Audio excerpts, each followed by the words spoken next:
This was a precision, skilled political hit. This was not some random act of violence by a nut.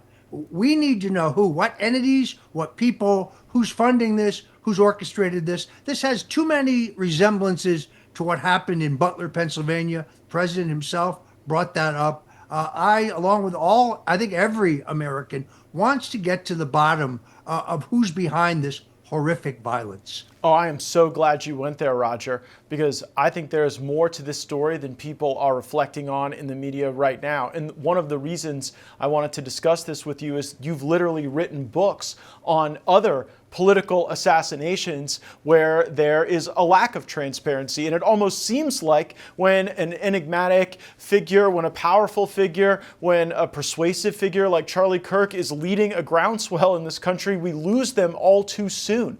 That is the way I feel about my friend. And there is a consequential difference between what we saw in Butler, Pennsylvania and the fact pattern as I know it here. Here there was one bullet. In Butler, the shooter got multiple rounds off. Here, one bullet. So we're going to have some folks on the network that are going to give us a lot of information about investigations and how they work. But Roger, in all of the research you've done as a historian of some of these significant assassinations, have you seen a circumstance where it's one bullet? And if so, share with us and tell us what your reaction is to that novel fact.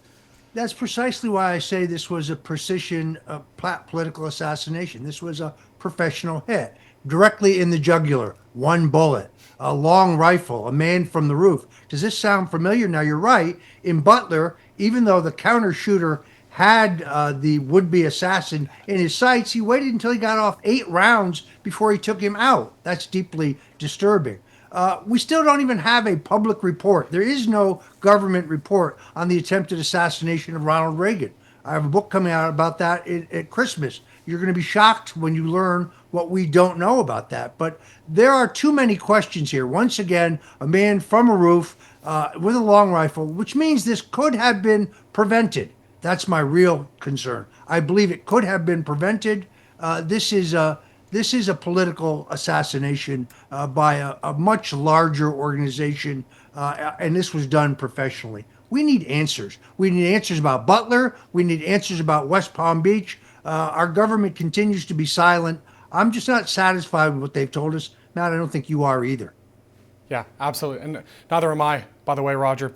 I do have a follow-up then for you along those lines. Many of us just in shock right now, absolutely, about what we saw today. Because it's horrific, and not even that word is enough to cover it or do it justice.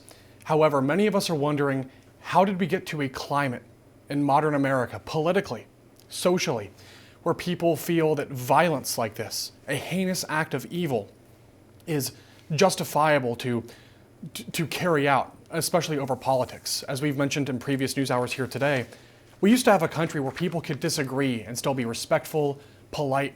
It was a hallmark of America to respectfully disagree with your fellow citizens.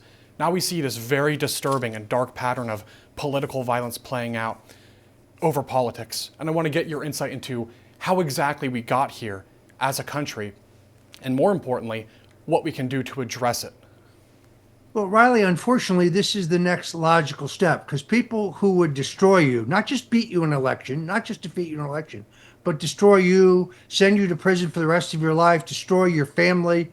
The next logical step, unfortunately, when they can't beat you at the ballot box, is to kill you. They tried to kill our president, tried to kill him twice that we know of. This is the growing incivility of the left. Yet, because they practice Alinskyism, they tell us, that we're responsible for this, that we have bred this atmosphere of intolerance, when in fact it comes not from us, but from the left. I'm happy to debate this, but Matt knows what this is like. You have no idea what it's like to get death threats every single day, by email, by text, on social media. I don't talk about it because I don't want to generate copycats, but if you're outspoken, you're subjected to this. Yeah, you have to become numb to it. If the idea is to silence us, that's not going to work.